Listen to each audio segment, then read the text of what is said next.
नमस्कार बंधुरा काहिनी किचेने आपनादेरके आर एकबार स्वागत जानाई। आज के आमी करब कम तेल दिए कम मशलापाती दिए मुरगिर मांसेर झोल। এই গরমে कम तेल कम मशला खाওয়াটাই স্বাস্থ্যের পক্ষে খুবই ভালো, কারণ বাড়িতে সবারই বাচ্চা আছে, বয়স্ক মানুষরাও রয়েছে। তো সেই কারণে আমি আজকে কম তেল মশলা দিয়ে মাংসের ঝোল করব। মাংসটা করতে কি কি লাগছে চলুন দেখে নিই। আর এই মাংসটা কিন্তু আমি একসাথে করব, মানে একসাথে বলতে তেল মশলা সমস্ত আলু পেঁয়াজ টমেটো সমস্ত কিছু একসাথে দিয়ে মেখে নিয়ে করব। এতে কি হয়, এতে তেল মশলাটাও কম লাগবে আর খেতেও খুব সুন্দর হয়। কিন্তু তা কি কি এতে গ্যাসটাও অনেকটা সাশ্রয় হয়। তো আর কি কি লাগছে চলুন আমরা দেখে নিই। প্রথমেই লাগছে মাংস। আমি 1.5 কেজি মতন এখানে মাংস নিয়েছি আলু ডুমো ডুমো করে কেটে, 4টে বড় টমেটো নিয়েছি কেটে, 2টো পেঁয়াজ নিয়েছি কুচি কুচি করে কেটে, আর নিয়েছি মশলা নিয়েছি 4টে তেজপাতা নিয়েছি, গোটা শুকনো লঙ্কা নিয়েছি, গোটা গরম মশলা নিয়েছি, ফোড়নের জন্য নিয়েছি হাফ চা চামচ জিরে, গোটা জিরে নিয়েছি, ধনে জিরে গুঁড়ো, লবণ, হলুদ, লঙ্কার গুঁড়ো, চিনি, সামান্য চা চামচের মতন নিয়েছি আমি গোলমরিচের গুঁড়ো, কাশ্মীরি লঙ্কার গুঁড়ো নিয়েছি, টক দই নিয়েছি, আর নিয়েছি আদা রসুন পেঁয়াজের পেস্ট আর তেল, সর্ষের তেল। এটা আমি একসাথে মেখে নিয়ে করব। প্রথমে আমি দিয়ে দিচ্ছি আলুগুলো, সব আলুগুলোই আমি এর মধ্যে দিয়ে দেব।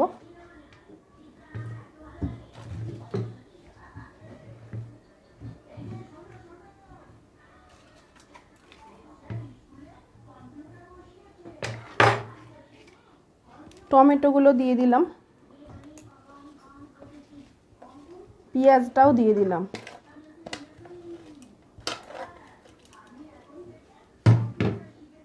আদা রসুন পেঁয়াজের পেস্টটা দিয়ে দিলাম সবটা,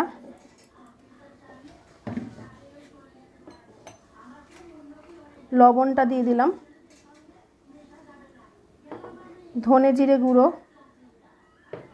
লঙ্কার গুঁড়ো, হলুদ গুঁড়ো, চিনি, কাশ্মীরি লঙ্কার গুঁড়ো, টক দই আর সর্ষের তেল দিয়ে এটা আমি একসাথে পুরো মাখবো। স্টার্ট করো। এটা এবার ভালো করে মেখে নিতে হবে। আমি মাখছি না, কারণ সত্যি কথা বলতে গেলে লঙ্কার গুঁড়ো আমার হাতে লাগলে প্রচণ্ড হাত জ্বালা জ্বালা করে, সেই কারণের জন্য আমার বদ্দিভাই মাখছে। আমি মাখতে পারি না লঙ্কার গুঁড়োটা, মানে হাতে নিলে কাঁচা লঙ্কা বলুন বা গুঁড়ো লঙ্কাই বলুন, হাতে লাগলে প্রচণ্ড হাত জ্বালা জ্বালা করে আমার, সেই জন্য আমার বদ্দিভাই মাখছে। আর রবিবার মানেই হচ্ছে মাংস, সব কম বেশি সবার বাড়িতেই রবিবার দিনকে মাংস হয়। তো এই যা গরম পড়েছে, মানে বিভৎস গরম, তো এই গরমে বাচ্চারা তো মাংস, রবিবার মানেই বাচ্চারা মাংসর জন্য বায়না করবেই। তো আমরাও বড়রাও মাংস ছোটোবেলা থেকেই রবিবার মানে মাংস খেতে শিখেছি রবিবার, সেই কারণের জন্যই আমি এই গরমে কম তেল ঝাল মশলা দিয়ে এই মাংসটা করছি। চলুন এবার এটা আমি গ্যাসে বসিয়ে দিই। গ্যাসটা আমি অন করে দিয়েছি, দিয়ে কড়াইটা বসিয়ে দিয়েছিলাম, কড়াইটা একটু গরম হয়ে গেছে। এবার এতে আমি দিয়ে দিচ্ছি সামান্য সাদা তেল, এটা জাস্ট ফোড়নের জন্য দেব।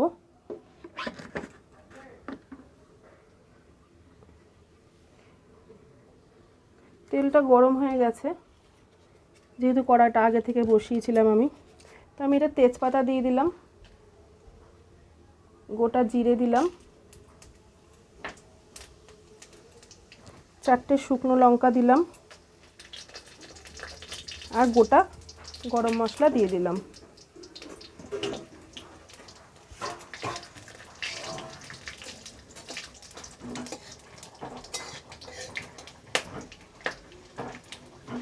দিয়ে এবার আমি মাংসটা দিয়ে দেবো। এবার আমি মাংসটা দিয়ে দিলাম কড়াইতে।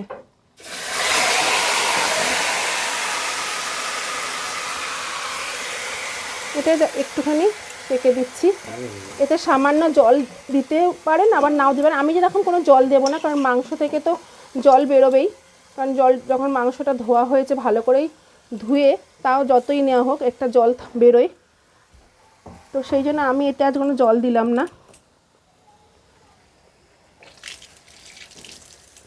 একটু কষানো হয়ে যাক, কষে যাক, তারপরে আমি জল দেবো।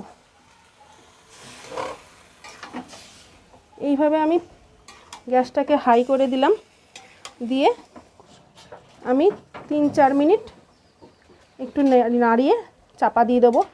যখন আবার 5-7 মিনিট পরে আবার ঢাকনাটা খুলে নেব, খুলে দেখব, তখন আমি জলটা দেব। এটা 3-4 মিনিট মতন কষিয়ে নিলাম, নিয়ে এবার এটাকে আমি ঢাকনা দিয়ে দেবো। দিয়ে আবার 5-7 মিনিট পরে এটাকে ঢাকনাটা খুলে আবার একটু কষিয়ে নেব। আর এবার গ্যাসটাকে এবার আমি একটু কমিয়ে দেব।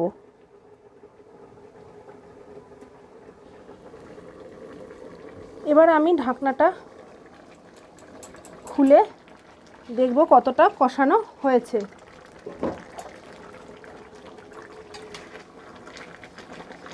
মোটামুটি অনেকটাই জল বেরিয়ে গেছে।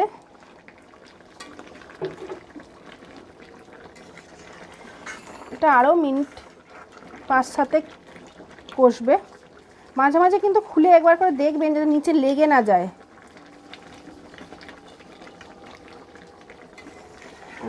লেগে গেলে তাহলে তো সেটা আবার খেতে খারাপ হয়ে যাবে। এটাকে আবার আমি 5-7 মিনিট ঢাকনা দিয়ে দেবো।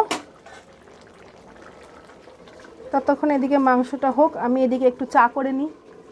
5-7 মিনিট পর আপনি ঢাকনাটা আবার খুলে নিয়েছি। এটা মোটামুটি অনেকটাই জল বেরিয়ে গেছে, আলুগুলোও সেদ্ধ হয়ে এসেছে প্রায়। এবার আমি এতে জল দিয়ে দেবো।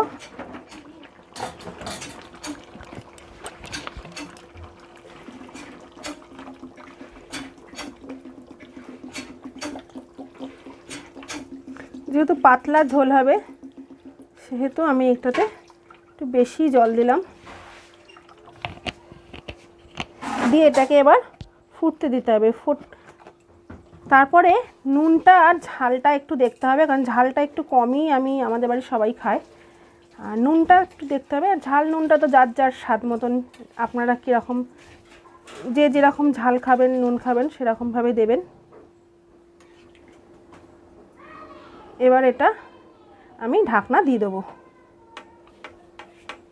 টমেটোগুলো একটু ঘেটে দিলাম, দিয়ে এবার এটাকে আমি ঢাকনা দিয়ে দেবো। দিয়ে গ্যাসটাকে কমিয়ে দেবো একটু। 5-7 মিনিট পর এটা আমি ঢাকনাটা খুলে দিয়েছি, দিয়ে এটা মোটামুটি হয়েই গেছে।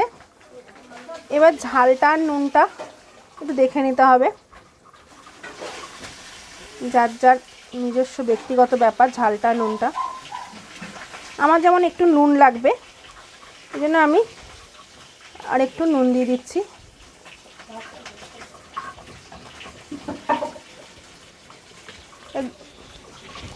এবার আমি গোলমরিচের গুঁড়োটা দিয়ে দেবো।